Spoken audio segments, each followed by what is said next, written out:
कवि की उम्र 80 साल हो गई थी, मगर अभी तक उसकी शादी नहीं हुई थी। वो हर रोज अपने घर से अपने लिए किसी कवि की खोज में निकलता, परंतु जो कवि भी उसे देखती उसे रिजेक्ट कर देती थी। कहाँ हो तुम, कहाँ हो मेरे सपनों की शहजादी, तुम कहाँ हो। कालू कौवा ऐसे गुनगुनाता हुआ जा रहा था कि उसे एक कवि बैठी हुई दिखती है। कालू कौवा वहाँ जाता है। मेरा पक्का लकड़ियों का बना हुआ घर है और मेरे पास 1 साल तक का भोजन भी जमा है। मुझे तेज हवा में उड़ना भी आता है और मैं जंगल में सबसे शक्तिशाली हूँ। कौवे, तुम ये सब मुझे क्यों बता रहे हो? अभी तक कमा रहा हूँ, क्या तुम मुझसे शादी करोगी? ये सुनकर वो कवि हंसने लगती है। चाचा जी, मेरे तो 3 बच्चे हैं और मेरा पति तुमसे भी ज्यादा शक्तिशाली है और अमीर भी। जाओ कोई और कवि ढूंढो। निराश होकर कालू कौवा वहाँ से चला जाता है और सारा दिन थक हार कर वापिस घर आ जाता है। तुम बहुत हैंडसम हो। तुम्हारे जैसे कौवे की खोज में तो मैं कब से फिर रही हूँ, मगर तुम्हारी चोंच थोड़ी बड़ी है। मुझे तो छोटी चोंच वाले कौवे पसंद है। कटवा दूंगा, मैं अपनी आधी चोंच लोहार से कटवा दूंगा, मैं कटवा दूंगा। ऐसे शोर करता हुआ कालू कौवा नींद से जाग जाता है। फिर वही सपना, ये तो सपना था, न जाने सपने सच्चे क्यों नहीं होते। मेरा तो इन सपनों से विश्वास ही उठ गया है। जो भी सपना आता है सब झूठ होता है। आखिरकार कालू कौवे की किस्मत जाग जाती है। एक कवि उसे पसंद कर लेती है। मेरा नाम गौरी है और मैं हर रोज इसी झरने पर आती हूँ। मैं कालू हूँ, उम्र थोड़ी ज्यादा है। वो ऐसा है ना कि तुम बहुत देर से मिली हो। मैं कब से तुम्हारे जैसी सुंदर कवि की खोज में था। क्या तुम मुझसे शादी करोगी? उम्र से क्या लेना देना? अगर तुम मुझे सोने के झुमके ला कर दोगे तो मैं तुमसे शादी कर लूंगी। पक्का? सच बताओ, अगर मैं तुम्हें सोने के झुमके ला दूं तो तुम करोगी शादी मुझसे? हाँ, क्यों नहीं। मुझे बचपन से ही सोने के झुमके लेने का बहुत शौक है। तो फिर तुम शादी की तैयारी करो, मैं 1-2 दिन में ही सोने के झुमके ला दूंगा तुम्हें। कालू कौवा आज बहुत खुश था। वो खुशी खुशी वापस जा रहा था और सोच रहा था कि अब उस कवि के लिए सोने के झुमके कहाँ से लाए। कालू कौवा चिड़िया के पास जाता है। चिड़िया चिड़िया, बधाई हो, मुझे कवि मिल गई है। मुझे शादी करने के लिए एक बहुत ही सुंदर कवि मिल गई है। कवि भैया, ये तो बहुत खुशी की बात है। वो कवि कहाँ रहती है? वो झरने के पास रहती है। चिड़िया, मैंने उस कवि के लिए सोने के झुमके बनवाने हैं। क्या तुम्हारे पास कोई अच्छा सा डिजाइन है? मैं सोच रहा हूँ कि ऐसे झुमके बनवाऊं जो मेरी होने वाली पत्नी को देखते ही पसंद आ जाएं। कवि भैया, तुम तो जानते हो मेरे पास ये सब कहाँ से आएगा। हाँ, लूसी कबूतरी के पास है सोने के झुमके। तुम उसका डिजाइन देख लो, हो सकता है वो तुम्हें पसंद आ जाए। ये सुनकर कौवा खुश हो जाता है। मैं अभी जाता हूँ, मैं अभी लूसी कबूतरी के पास जाता हूँ। फिर कालू कौवा लूसी कबूतरी के घर जाता है। लूसी, मुझे चिड़िया ने बताया है तुम्हारे पास सोने के झुमके हैं। मैं वो डिजाइन देखना चाहता हूँ। क्या कवि भैया, शादी तो नहीं करने वाले तुम? हाँ, कल मुझे एक कवि ने पसंद कर लिया है। मैं उसके लिए सोने के झुमके बनवाना चाहता हूँ। फिर लूसी अलमारी से अपने सोने के झुमके निकाल कर कालू कौवे को दिखाती है। ये झुमके तो बहुत सुंदर हैं। मैं भी अपनी होने वाली गोरी कवि पत्नी के लिए ऐसे ही झुमके तैयार करवा लेता हूँ। उसे ये डिजाइन जरूर पसंद आएगा। कालू कौवा अपने घर चला जाता है और जाकर सोचने लगता है कि कैसे लूसी के झुमके चोरी करे। दूसरे दिन कौवा नदी किनारे बैठा हुआ था कि कबूतर और कबूतरी कहीं जा रहे थे। कौवा उनसे पूछता है, कबूतर और कबूतरी, तुम कहाँ जा रहे हो? यार कौवे, मेरी बहन कई दिनों से बीमार है, हम उसे देखने जा रहे हैं। शाम तक आ जाओगे क्या? नहीं कालू भैया, अगर शाम हो गई तो हम कल आएंगे। सफर दूर का है, हम थक जाएंगे ऐसे। हाँ, वैसे भी आजकल के हालात ठीक नहीं है। शाम होते ही डाकू पक्षी लूटने लगते हैं। कबूतर और कबूतरी चले जाते हैं और कौवा उछलने लगता है। लूसी के कानों में झुमके नहीं थे, इसका मतलब वो झुमके घर में रखकर जा रही है। जैसे ही रात होती है, कालू कौवा लूसी कबूतरी के घर जाता है और खिड़की के रास्ते वो घर के अंदर घुस जाता है। कहाँ है वो अलमारी? हाँ, वो रही। कौवा कबूतरी की अलमारी खोलता है और उसके झुमके उठा लेता है और वहाँ से भाग जाता है। वो अपने घर जाकर झुमके एक संदूक में छुपा देता है और सो जाता है। दूसरे दिन कबूतर और कबूतरी भी आ जाते हैं। अलमारी में अपने झुमके ना देखकर लूसी कबूतरी रोने लग जाती है। पति जी, मेरे झुमके, मेरे सोने के झुमके अलमारी में नहीं है। ये तुम क्या कह रही हो? ऐसा कौन कर सकता है? किसी को क्या खबर कि अलमारी में झुमके हैं? कल कालू कौवा आया था मेरे झुमकों का डिजाइन देखने। वो कौवा, वो तो एक नंबर का चोर है, मगर अब वो कौन सा मानेगा? मैं अभी जाता हूँ। कबूतर जल्दी से कालू कौवे के पास जाता है। यार कालू, अगर तुमने लूसी के झुमके चुराए हैं तो चुपचाप बता दो, वरना मैं पुलिस को बताऊंगा। कालू कौवा जोरों से रोने लग जाता है। कबूतर यार, मैं ऐसा क्यों करूँगा? लूसी बहन है मेरी, मैं क्यों चुराऊंगा उसके झुमके? मैं तो बस डिजाइन देखने गया था, मेरा विश्वास करो। तो फिर ये चोरी कौन कर सकता है? पूरे जंगल में बात फैल जाती है। कौवा भी चुपके से संदूक से झुमके निकालता है और एक रुमाल में बांधकर अपनी होने वाली पत्नी गोरी कौवी की तरफ जाता है। मैंने कर लिया, मैं ले आया। देखो सुंदर कौवी, मैं तुम्हारे लिए सोने के झुमके ले आया हूँ। सच? क्या ये सोने के हैं? तो और क्या, चाहो तो सुनार से चेक करवा लो, मगर अभी तुम इन्हें अपने कानों में ना पहनना, दूसरे पक्षी देखकर चलेंगे। झाड़ियों में बैठा हुआ मिट्ठू तोता ये सब देख रहा था। ये झुमके तो लूसी के हैं, मैं अभी जाकर लूसी को बताता हूँ। मिट्ठू तोता जल्दी से भागता है। लूसी, तुम्हारे झुमके कालू कौवे के पास ही हैं। मैंने अभी देखा, कालू कौवे ने वो झुमके झरने पर अपनी होने वाली कौवे को दिए हैं।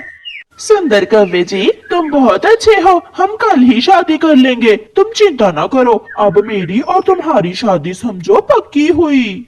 आधी रात को कबूतर पुलिस साथ लेकर झरने पर रहने वाली कौवी के घर जाता है। दरवाजा खोलो, जल्दी करो। इस समय कौन होगा? कौन दस्तक दे रहा है?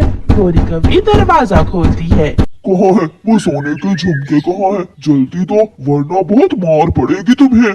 कौन से झुमके? तुम ऐसे नहीं मानोगी। ना, मुझे मारना ना। ये ले, ये रहे वो झुमके, मगर मुझे ये झुमके कालू कौवे ने दिए थे। फिर पुलिस उस कौवे को साथ लेकर कालू कौवे के घर जाती है और उसे भी पकड़ लेती है। पुलिस, अगर मुझे पकड़ना ही है तो इस कौवी को भी मेरे साथ ही जेल में डालो। मैंने झुमके इसी के कहने पर चुराए थे। फिर पुलिस कौवे और कौवी दोनों को जेल में डाल देती है। गोरी, क्या अब जेल से बाहर जाकर तुम मुझसे शादी करोगी? मगर शर्त वही है, मुझे सोने के झुमके लेकर दोगे तो फिर ही करूंगी तुमसे शादी।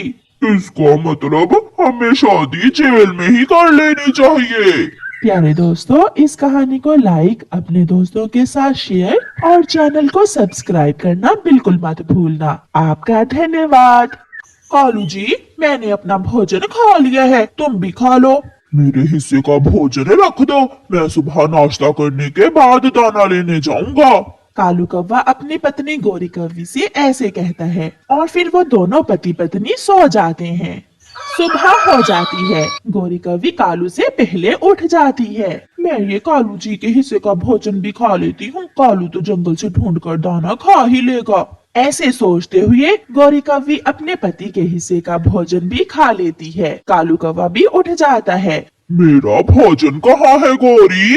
कालू जी, मुझे भूख बहुत लगी हुई थी, मैंने वो भोजन खा लिया है। मुझे भूख बहुत थी। तेरा पेट तो कोई पुराना कुआं है जो भरता ही नहीं है। अपना भी खा लेती हो और मेरे हिस्से का भोजन भी खा लेती हो।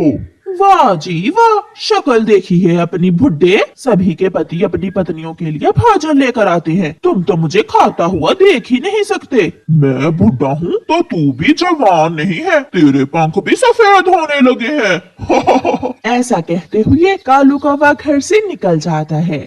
गोरी कौवी नदी के पास एक पेड़ पर बैठी हुई थी।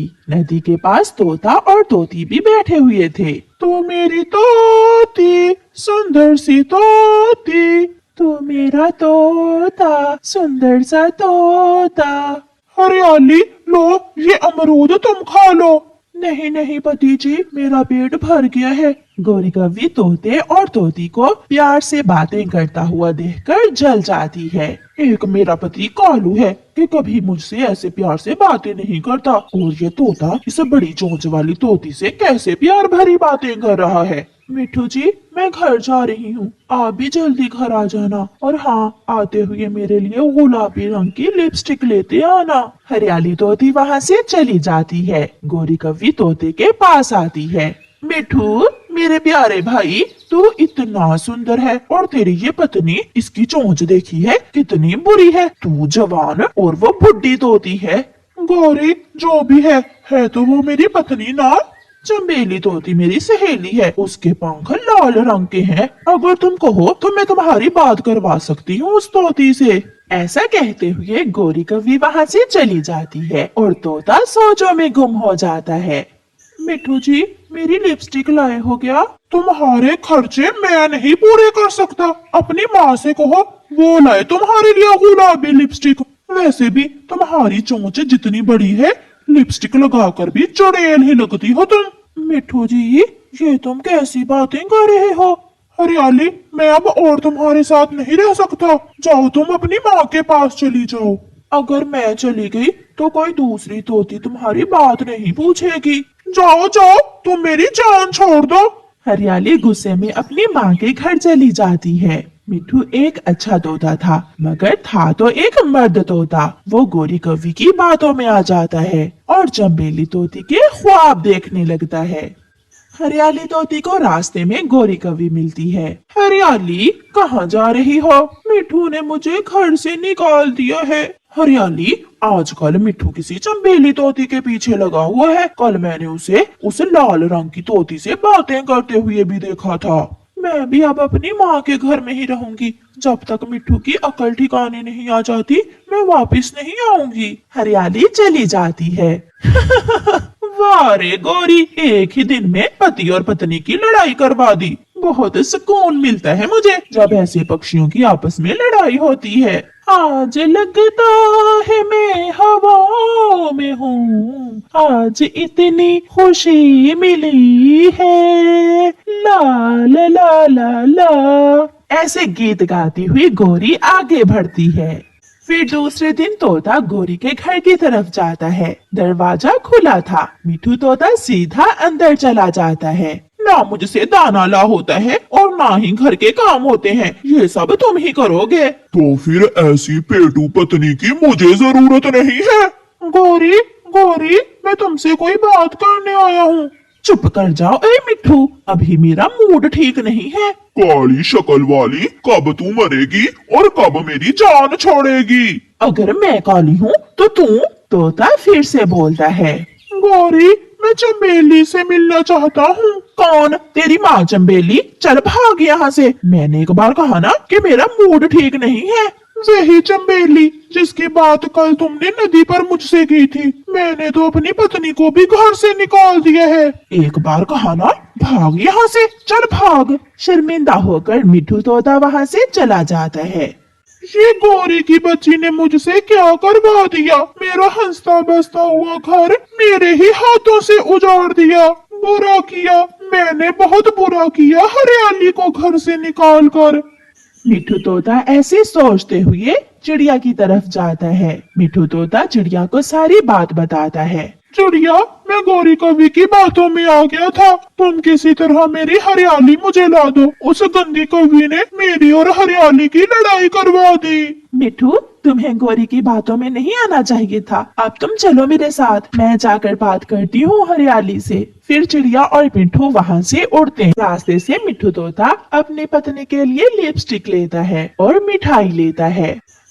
तुम यहाँ क्यों आए हो? जाओ उस चंबेली तोती के पास जाओ, मुझे गौरी कवि ने सब बता दिया है। हरियाली, शांत हो जाओ। ये सारा किया धरा उस गोरी का ही तो है। उसने तुम दोनों में लड़ाई करवाने के लिए मिठू से भी झूठ बोला और तुमसे भी झूठ बोला। तेरी कसम हरियाली, मैं किसी चंबेली तोती को नहीं जानता। गौरी ने हमारी लड़ाई करवाने के लिए ये सारी कहानी बनाई है। ये ले, मैं आपके लिए लिपस्टिक भी लेकर आया हूँ। फिर हरियाली तोती मान जाती है और मिठू के साथ चली जाती है। मैंने तो गुस्से में मिठू को यहाँ से भगा दिया, कहीं वो हरियाली को वापस ना ले आए। अभी तो मैंने बहुत कुछ करवाना है उस मिठू के हाथों से। मैं अभी मिठू के पास जाती हूँ। गौरी कवि उड़ती है और मिठू तोते के घर जाती है। वो दरवाजे पर दस्तक देती है। मिठू दरवाजा खोलता है। तुम यहाँ क्यों आई हो? मेरे मिठू भाई, मैं गुस्से में थी, इसलिए मैंने तुम्हें डांट दिया। चलो मैं तुम्हें चंबेली से मिलवाती हूँ। तुम रुको, मैं अभी आता हूँ। मिठू तोता घर जाता है। हरियाली, गौरी आई है, उसे उसके किए की सजा देने का वक्त आ गया है। फिर हरियाली तोती और मिठू तोता डंडा उठा लेते हैं और घर से बाहर जाते हैं। तोते, तुम क्या करने वाले हो? मैं तुझे तेरे किए की सजा देने वाला हूँ। फिर गौरी कवि आगे आगे और तोता और तोती पीछे पीछे। ऐसे तोता और तोती गौरी कवि को पूरे जंगल की सैर करवाते हैं और उसे पकड़कर उसकी खूब पिटाई करते हैं। ऐसे गौरी कवि को उसके किए की सजा मिलती है। वो तोते और तोती को जुदा तो नहीं कर पाती, मगर कव्वे और कव्वे की लड़ाई कभी खत्म नहीं होती। प्यारे दोस्तों, इस कहानी को लाइक, अपने दोस्तों के साथ शेयर और चैनल को सब्सक्राइब करना बिल्कुल मत भूलना। आपका धन्यवाद।